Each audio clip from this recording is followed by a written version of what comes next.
Good morning, Bix Weir, RootA.com with your morning horn of Z's, your sip of coffee. Computer issues all yesterday, so I didn't get anything out. Although I did post a interview with myself and Weir. It's called Two Greenhouses. You can see it on my site, at the RootA site, YouTube site, or Perpetual Assets. Make sure you, if you haven't shifted your retirement account to a self-directed LLC and got silver and cryptos in your retirement account that you hold in your own possession, make sure you call Will at Perpetual Assets. Absolutely necessary if you want to preserve what you have worked for all these years. That's the whole idea. They're destroying the currency according to the road to RootA theory, and soon all that vapor known as electronic assets, or that is actually electronic debt, will be gone. Now, cryptocurrencies are electronic assets. They are not debt-based. That's the key difference between our current electronic monetary system and the one we're moving to. And the road to RootA theory, and what I want to do today is just give you an update on where we stand at the road to RootA theory. The road to RootA theory came from some publications from the Federal Reserve Bank of Boston. I did not invent road to RootA. It is actually the Bank of Boston that invented that term, road to RootA, and it was from a short story they had written in the late 70s and then turned into two comic books. One is called Wishes and Rainbows. The other is called The Road to RootA, A Teacher's Guide. And it all has to do with the computer programs written by Alan Greenspan in the 1960s and 70s that control our markets today. RootA is RootA. It is a computer programming term that Alan Greenspan used, basically implementing his childhood friend, John Kemeny, the guy who invented basic computing. Alan Greenspan used that computer language to write the very first programs to create the unbacked fiat monetary system, the electronic system that we live in today. Alan Greenspan blamed himself for the Y2K problem, as well as many, many other facts and information that I had discovered over the years. Go to RootA.com and learn about it. It takes a while to get your head around it, but once you do, you understand why these bad guys are allowed to control us over all these years.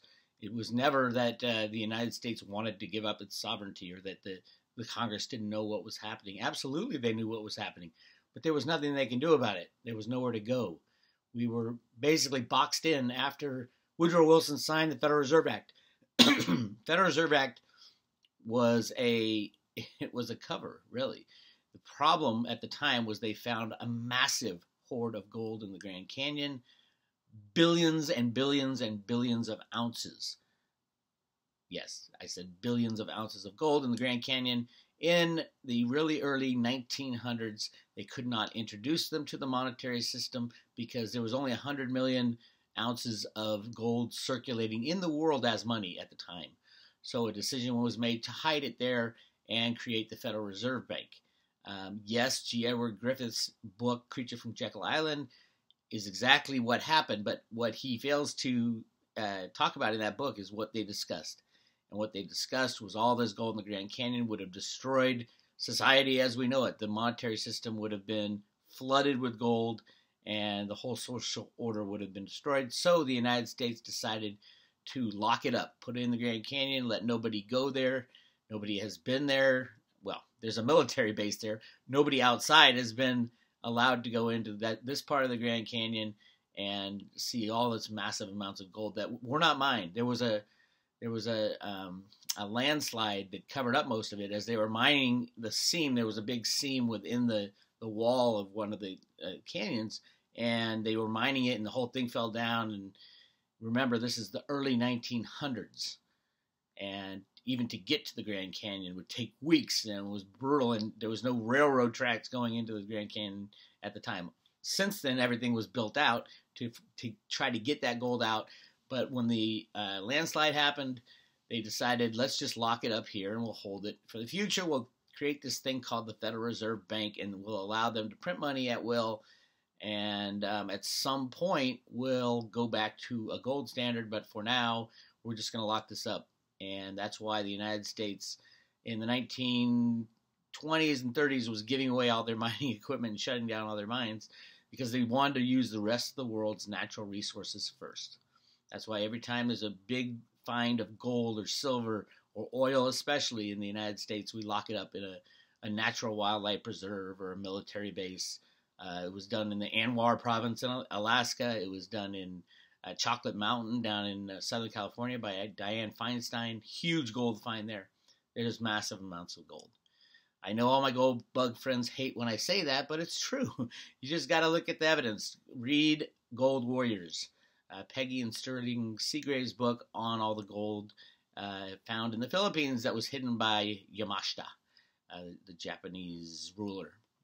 It's obvious when you dig into the evidence with Sterling and Peggy Seagrave. They spent their whole life tracking down this evidence, and I have 4 discs, CDs of just papers and evidence and official papers and court testimony. Just read the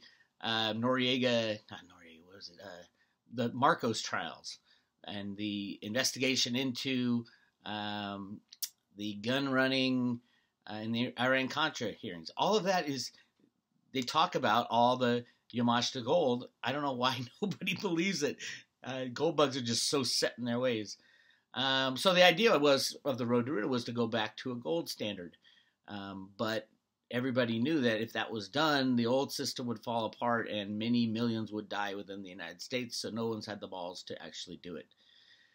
The plan was to get it done in 2007. That was the takedown of Bear Stearns and Lehman Brothers and all that. That's what was going on. 2007, September, I think it's around the 15th, was the day that the U.S. was going to stop the old system and begin something new.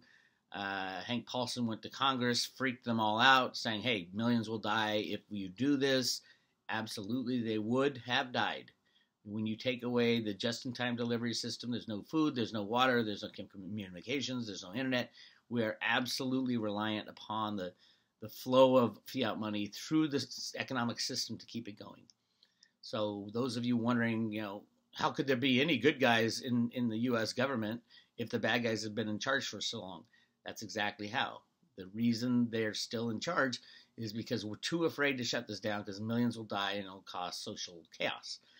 So after 2007, they said, oh my God, what are we going to do? Or 2008, oh my God, what are we going to do? And a group within the CIA, which included, I believe, Alan Greenspan, said, hey, we've been working on this cryptocurrency type of thing. Why don't we set up a parallel economy alongside our old economy, the old fiat system, and we'll start a crypto system right next to it.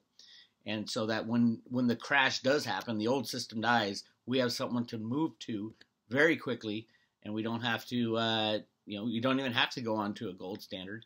The gold standard would be difficult because nobody knows what it is anymore, and people would demand a physical standard where you walk into a bank and cash in your paper dollars for the exact amount of gold.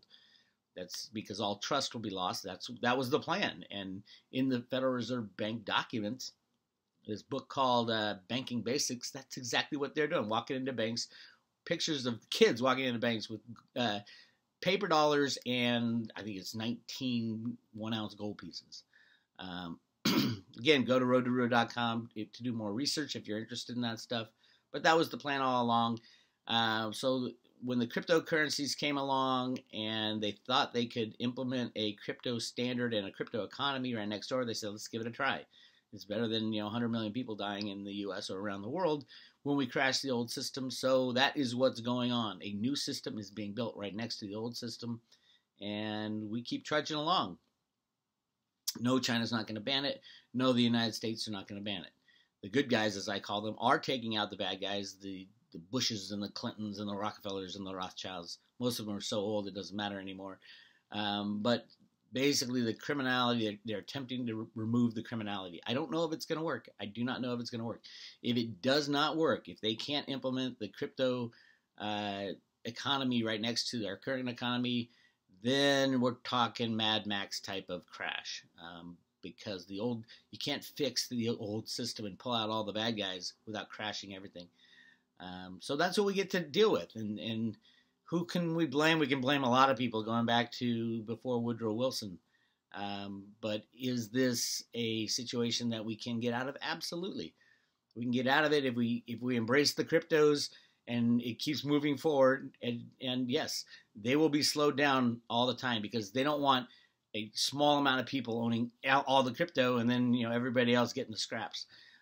The 1 million Satoshi Bitcoin that have never moved since Satoshi mined them back in the late 2009 timeframe. Those are for the U.S. 1 million Bitcoin will be distributed throughout the United States to its citizens. I don't know exactly how it will be distributed. Most likely, they're going to do it the same way they had planned to do it with the gold in the Grand Canyon, which is give everybody a certain amount according to their Social Security balances. That way, the people who bought in the most and worked the hardest for their money will get the most first. Everybody will get something. That's Bernie Sanders' living wage type of thing, and healthcare, and the government will have enough funds. Remember, the big problem with any government, federal, state, local, is debt. Without all this debt, we'd be a fully funded society, and if they crash the old system, all that debt is gone. So there are good things to come with a crash, but we have to have something in place. We can't have the promise of a gold and silver standard because nobody under 50 years old knows what a gold and silver standard is, really. And to train the public why to trust gold, good luck with that. But you can train them how to use electronic money because that's what they're doing right now with their cell phones going into Starbucks. It's linked to a bank and fiat money now, but it's much easier transition to a cryptocurrency type of system. And that's what they're trying to do. As far as have I turned my back on silver? No, silver is still the number one most manipulated commodity in the world, has been for 150 years. Will it be used for money? No, it won't be used as money again. It's too important of a commodity to use as money. We're going to need it for all these new high-tech gadgets that we're going to be inventing when they release all the top secret patents that they say are this is a national security interest. We have to classify this patent. There's millions and millions of pages of patents of amazing stuff. Free energy is one of them. And there's just so much stuff that we have been hidden from. And it's all to support the unbacked fiat monetary system because they didn't want the system to implode and kill all those people. That's what they'd say, so the bad guys would just keep running their games. But now that we're building a new economy right next to our old one, we can make that transition. So yes, you do have to get involved and start understanding the cryptocurrencies. I hope everybody does. I know most people at the Road to RootA have already done it. Just open yourself a Coinbase account. You can start there. I know they're difficult to deal with. They're difficult to deal with because of the amount of people getting in. It's huge adoption going on there, and you can buy 3 cryptocurrencies there. You can buy Bitcoin, you can buy Ethereum, and you can buy Litecoin. My 1 and 2, I would say, are Litecoin, definitely Litecoin, and Ethereum. Bitcoin is still unknown because we don't know which Bitcoin is the real Bitcoin or Bitcoin Cash. In the current environment where it's easy to buy a cup of coffee with unbacked fiat money, yes, BTC will win that battle. In a new paradigm where the banks crash and you can't buy a cup of coffee, BTC will lose that because it's too expensive and it's too slow, but Bitcoin Cash would win. So I don't know who the winner is. Most likely, in both scenarios, it will be Litecoin, and that's why I'm heavily invested in Litecoin. And if I ever buy more cryptos and I get fiat money from somewhere else, I will continue to put it into Litecoin. I just think it's faster, it's cheaper, and they will be the first to adopt the Lightning Network. Imagine just grabbing your phone, walking into Starbucks. It's so many Litecoin for a cup of coffee because the U.S. dollar will be dead. No longer will we have $5 cups of coffee. It'll cost you a hundredth of a Litecoin. You pick up your phone, you scan it, boom, you're done, and it's instant. Bitcoin, you'd have to wait a couple hours, and it would be costly. So, yeah, Litecoin is the call, in my opinion. And for now, it might change. And I'm always willing to change as the world changes. I don't shut my mind and my head to things that I hold for so long. Like, it wasn't easy to leave the gold and silver bandwagon because that was our only choice besides fiat money. Now there's another choice. And it should be clear to everyone that there is another choice now. So you need to decide what humanity will cherish most. A piece of metal, gold and silver, that's been money for 5,000 years, or a new type of money that's even more secure, and you can rely on it and you can see every transaction that goes on, so the fraud is gone. It's trustless system because you don't have to trust it. You don't have to trust a central banker to hold your gold or anything like that. You control the asset. Amazing invention. And truthfully, this is the only thing that I have seen in the past 100 years and looking at how can we get out of this monetary mess. This is the only tool that would help the United States and the rest of the world make a smooth transition out of that old criminal system, the unbacked fiat monetary system, into something new. And this is a high-tech world we're moving into. No, we're not going to be walking around with gold and silver in our pockets while we're driving flying cars. The world is changing, and you got to change with it. Anyway, this is Big Weir. This is your morning Horn of Z's. I will be, hopefully, I hear I get my computer back in a couple days, and then I'll get back to the regular morning Horn of Z's. But for now, I'll have to be mobile and give you updates as we go. We'll talk to you later. Don't forget to sign up at roadtoRootA.com. Our email service, we send out emails almost daily. And if you're interested in a RootA coin, a silver RootA coin, really cool coin, they're all numbered and double stamped, check into the subscription portion of the Road to RootA. This is Big Weir. We'll talk to you later.